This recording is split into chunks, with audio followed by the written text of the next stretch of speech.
সুপ্রিয় দর্শক, আপনারা সকলেই জানেন আজ বহু প্রতীক্ষিত এসএসসির 26,000 চাকরি বাতিলের মামলার শুনানি ছিল সুপ্রিম কোর্টে। এই মামলা শুরু হতেই সুপ্রিম কোর্টে একেবারে গলা ধাক্কা খায় রাজ্য সরকার। এমনকি চরম পর্যবেক্ষণ সুপ্রিম কোর্টের বর্তমান প্রধান বিচারপতি সঞ্জীব খান্নার। লোকসভা নির্বাচন চলাকালীন কলকাতা হাইকোর্টের একটি মাত্র রায়ে এই রাজ্যের যোগ্য এবং অযোগ্য 25 থেকে 26,000 শিক্ষক শিক্ষিকার চাকরি বাতিল হয়ে যায়। কেন? দুর্নীতির কারণে। আর এই দুর্নীতিতে যুক্ত আছে পুরো মন্ত্রিসভা, এমনই আশঙ্কা করা হয়। এছাড়াও লোকসভা নির্বাচন চলাকালীন পুরো মন্ত্রিসভা এই শিক্ষক নিয়োগ দুর্নীতি কাণ্ডে গ্রেপ্তার হয়ে যেতে পারে, এমনই আশঙ্কা করছিল অনেকেই। এই আবহে কলকাতা হাইকোর্টের রায়কে চ্যালেঞ্জ করে সাথে সাথে সুপ্রিম কোর্টের দ্বারস্থ হয় রাজ্য সরকার। তখন সুপ্রিম কোর্টের প্রাক্তন প্রধান বিচারপতি DY চন্দ্রচূড়ের নেতৃত্বাধীন ডিভিশন বেঞ্চ কলকাতা হাইকোর্টের সেই রায়ে তড়িঘড়ি স্থগিতাদেশ দিয়ে দেয়। তারপর থেকে এই 26,000 চাকরি বাতিলের মামলার শুনানি সুপ্রিম কোর্টে বারবার উঠেছে, কিন্তু সময়ের অভাবে কোনো না কোনো কারণ দেখিয়ে পিছিয়ে দেওয়া হয়েছে।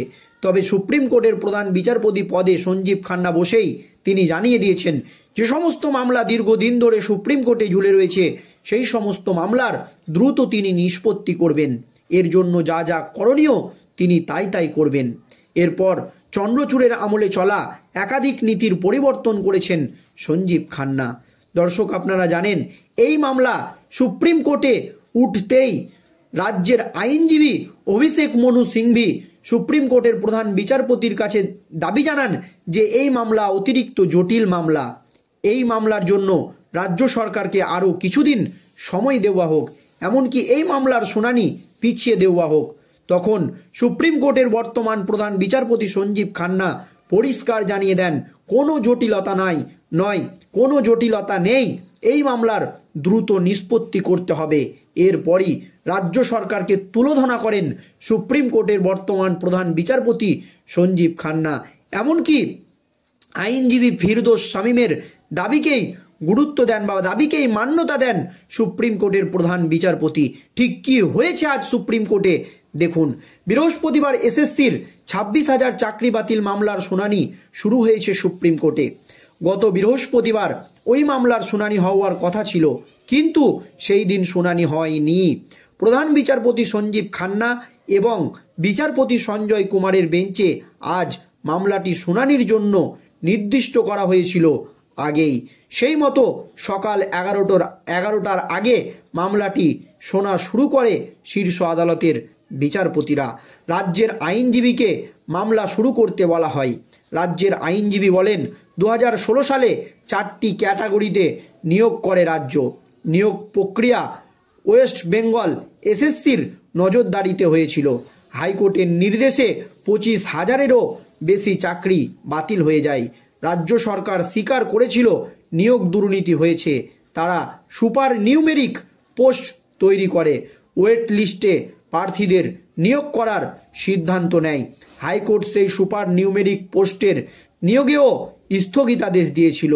সিজিআই অর্থাৎ সুপ্রিম কোর্টের প্রধান বিচারপতি বলেন, আপনারা কি চাইছেন সেই টেস্ট তুলে দেওয়া হোক? উত্তরে রাজ্যের আইনজীবী রাকেশ ত্রিবেদী বলেন, না, আমরা জানাচ্ছি যে সেই সুপার নিউমেরিক পোস্ট আমরা ছাড়া কোনো নিয়োগ করিনি, আমরা একটি ছাড়া কোনো নিয়োগ করিনি। এবং হাইকোর্ট সেই সুপার নিউমেরিক পোস্টে কিভাবে তৈরি করা হলো তা নিয়ে সিবিআই তদন্তের নির্দেশ দিয়েছে। শুনানিতে প্রধান বিচারপতির মন্তব্য, নম্বর কারচুপি হয়েছে, লিখিত পরীক্ষার নম্বর বৃদ্ধি করা হয়েছে। তারপরেই তিনি রাজ্যের আইনজীবীর কাছে জানতে চান যোগ্য এবং অযোগ্য চাকরি প্রার্থীদের বাছাই করতে রাজ্যের সম্মতি রয়েছে কিনা। রাজ্যের আইনজীবী জানান যোগ্য এবং অযোগ্য বাছাইয়ে তাদের সমর্থন রয়েছে। নিজেদের সিদ্ধান্তের ব্যাখ্যা দিয়ে তার সংযোজন তদন্তকারী সংস্থা সিবিআই এই বিষয়ে আলাদা আলাদা তথ্য দিয়েছে। এসএসসির আইনজীবী আদালতে জানান নিয়োগ তালিকায় থাকা যোগ্য এবং অযোগ্য চাকরি প্রাপকদের বাছাই করা সম্ভব। তারপরেই এসএসসির উদ্দেশ্যে সুপ্রিম কোর্টের বর্তমান প্রধান বিচারপতি সঞ্জীব খান্নার প্রশ্ন, আমাকে বোঝান কেন হাইকোর্ট বলল যোগ্য অযোগ্য আলাদা করা সম্ভব নয়। প্রধান বিচারপতি জানতে চান ওএমআর সিট নষ্ট করা হয়েছে কিনা, নষ্ট করলেও কতদিনের মধ্যে করার নিয়ম রয়েছে। রাজ্য জানায় 1 বছর পরে ওএমআর সিট নষ্ট করা হয়। রাজ্য আরও জানান ওএমআর সিটের মিরর ইমেজ সংরক্ষণ করে রেখেছে এসএসসি। তার প্রেক্ষিতে প্রধান বিচারপতির মন্তব্য, সাধারণভাবে এটা সঠিক নয়। একই সঙ্গে রাজ্যের উদ্দেশ্যে তার মন্তব্য, কেউ ওএমআর সিটের মিরর ইমেজ সংরক্ষণ করে রাখেনি, এসএসসি করেনি, তারা দায়িত্ব দিয়েছিল নাইসাকে, তারাও করেনি।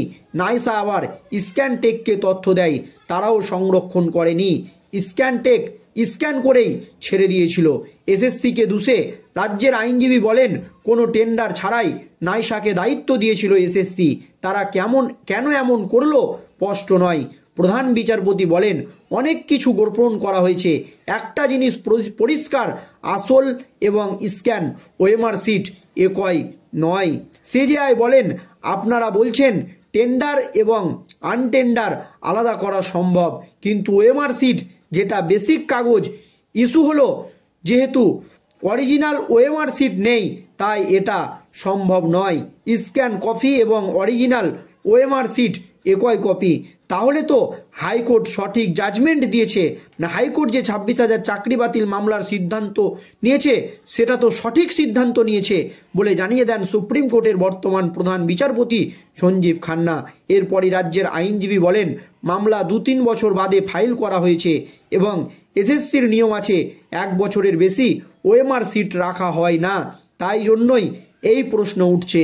এমনই মন্তব্য করেন রাজ্যের আইনজীবী।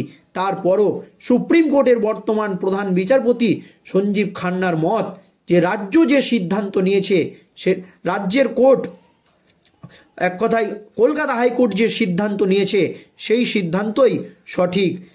এবং তিনি প্রশ্ন করে জানতে পেরেছেন যে এই যোগ্য এবং অযোগ্য আলাদা করা সম্ভব নয়, কারণ কোনো তথ্যই এসএসসির কাছে ঠিক নেই। ওএমআর সিট নেই, পুড়িয়ে দেওয়া হয়েছে, কারচুপি হয়েছে, নানান রকম গণ্ডগোল এর মধ্যে পেকে আছে। এই আবহে সুপ্রিম কোর্টের প্রধান বিচারপতি সঞ্জীব খান্না শেষ পর্যন্ত কী নির্দেশ দেয় সেই দিকেই কিন্তু সকলেই তাকিয়ে রয়েছে। আর এখনও পর্যন্ত এইটুকু আপডেট আমাদের কাছে এসে পৌঁছেছে। দর্শক, এই নিয়ে আপনাদের মতামত অবশ্যই ভিডিওর কমেন্ট বক্সে জানাবেন। ভিডিওটি শেষ পর্যন্ত ধৈর্য সহকারে দেখার জন্য ধন্যবাদ।